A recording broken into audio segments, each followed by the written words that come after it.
सोचिए जरा, कोई दुनिया की सबसे ऊंची बर्फीली पर्वत श्रृंखलाओं में से एक में फंसा हुआ है, जहां उम्मीद की कोई किरण नहीं है।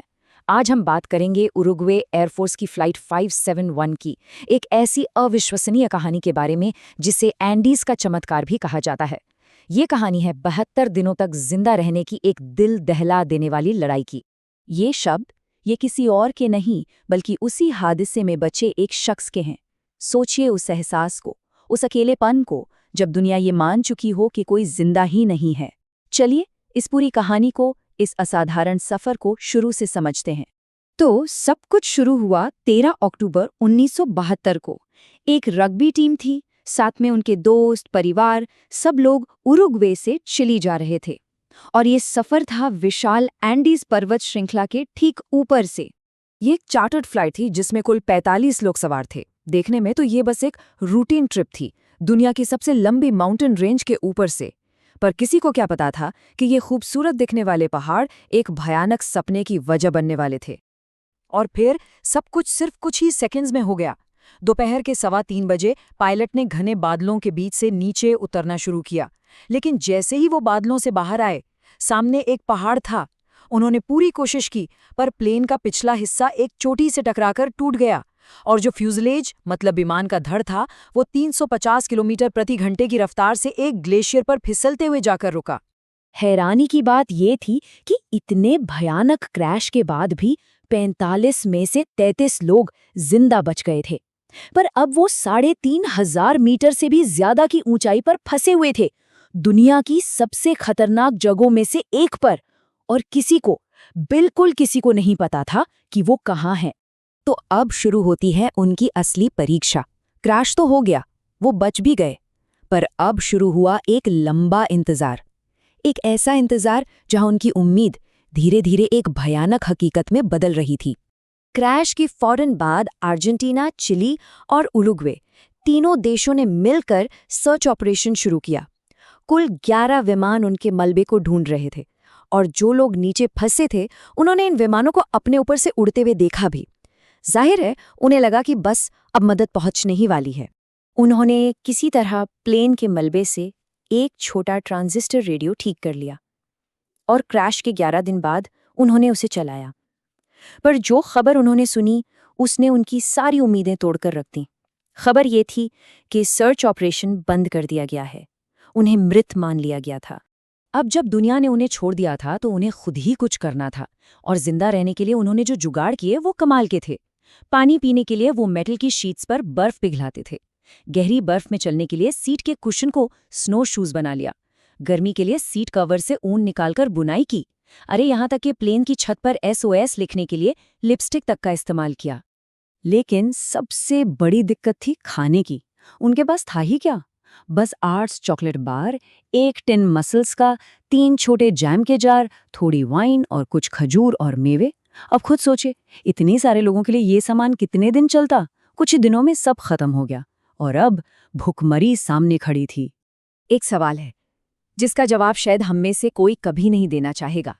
अगर खाने को कुछ भी न बचा हो तो कोई क्या करेगा? बिना खाने, बिना किसी उम्मीद के, माइनस टेम्परेचर में वो लोग एक ऐसे मोड़ पर आ खड़े हुए थे जिसकी हम कल्पना भी नहीं कर सकते। और तब उन्होंने एक ऐसा फैसला लिया जो सुनने में भी भयानक लगता है। जिंदा रहने की जो एक जिद होती है ना, उसने उन्हें ये कदम उठाने पर मजबूर कर दिया। उन्होंने आपस में एक पैक्ट किया कि अगर हम में से कोई मर जाता है तो बाकी लोग जिंदा रहने के लिए उसे खा सकते हैं। ये उनके सर्वाइवल की आखिरी सबसे मुश्किल कोशिश थी। मुश्किलें जैसे खत्म ही नहीं हो रही थीं। क्रैश के 16वें दिन एक भयानक एवलांच मतलब बर्फ का तूफान आया, और उसने प्लेन के धड़ को पूरी तरह से दफन कर दिया। इस हादसे में 8 और लोगों की मौत हो गई। अब सिर्फ 19 लोग बचे थे, बर्फ के नीचे एक छोटी सी जगह में कैद। अब तक बचे हुए लोगों को एक बात साफ हो गई थी कि अगर वो सिर्फ इंतजार करते रहे तो एक एक करके सब मर जाएंगे। उन्हें खुद ही मदद ढूंढनी होगी। और यहीं से शुरू हुआ एक ऐसा सफर, एक ऐसी यात्रा जो लगभग नामुमकिन थी। जरा सोचिए इस सफर के बारे में। 2 सबसे मजबूत लोग, नैंडो पेराडो और रॉबर्टो केनेसा, ने मदद की तलाश में निकलने का फैसला किया। पर उनके पास क्या था? ना कोई मैप, ना कोई कंपस, ना पहाड़ों पर चढ़ने का कोई सामान और ना ही कोई एक्सपीरियंस। और यहाँ फिर से उनकी जुगाड़ करने की काबिलियत काम आई। एक 18 साल का लड़का था, कार्लोस रॉड्रिगेज। उसने अपनी माँ की सिलाई किट से प्लेन के इंसुलेशन को जोड़ जोड़कर एक स्लीपिंग बैग बना दिया। और यही छोटा सा स्लीपिंग बैग था जिसने उन्हें -30 डिग्री की जमा देने वाली रातों में जिंदा रखा। कई दिनों तक वो लोग चढ़ते रहे, इस उम्मीद में कि चोटी पर पहुंचकर उन्हें चिली की हरी भरी वादियां दिखेंगी। पर जब वो टॉप पर पहुंचे तो जो नजारा था उसने उनका दिल तोड़ दिया। चारों तरफ 360 डिग्री में जहां तक नजर जा रही थी सिर्फ और सिर्फ बर्फ से ढके पहाड़ थे। तब उन्हें एहसास हुआ कि मंजिल अभी बहुत बहुत दूर है। लेकिन उन्होंने हार नहीं मानी। इतनी निराशा के बाद भी पैराडो और कनेसा ने आगे बढ़ते रहने का फैसला किया। और यहीं से कहानी में वो मोड़ आता है जिसे चमत्कार कहते हैं। लगातार 9 दिनों तक चलने के बाद जब वो शारीरिक और दिमागी तौर पर पूरी तरह थक चुके थे, तब उन्हें जिंदगी का एक निशान दिखा। दूर उन्हें कुछ गायें दिखीं और गायों का मतलब था कि आसपास इंसान जरूर होंगे। और फिर वो पल आया जिसने सब कुछ बदल दिया। एक तेज बहती नदी के दूसरी तरफ उन्होंने एक घोड़े पर एक आदमी को देखा। नदी का शोर इतना ज्यादा था कि आवाज लगाना बेकार था, पर उन्होंने एक दूसरे को देख लिया था। अगले दिन वो घुड़सवार जिसका नाम सर्जियो कैटलन था वापस आया। उसने नदी के पार एक पत्थर में कागज और पेंसिल लपेटकर फेंका। पैराडो ने कांपते हाथों से एक नोट लिखा जिसमें बस इतना था, मैं एक प्लेन से आया हूं जो पहाड़ों में क्रैश हो गया था। मैं उरुग्वे का हूं। हम 10 दिनों से चल रहे हैं। हमें मदद चाहिए। ये बाहरी दुनिया से उनका पहला असली कांटेक्ट था। उस एक नोट के बाद सर्जियो कैटलन ने फौरन जाकर आर्मी को खबर दी और 22 दिसंबर 1972 को क्रैश की पूरे 72 दिनों बाद बचाव के लिए हेलीकॉप्टर आखिरकार उस जगह पर पहुंच गए।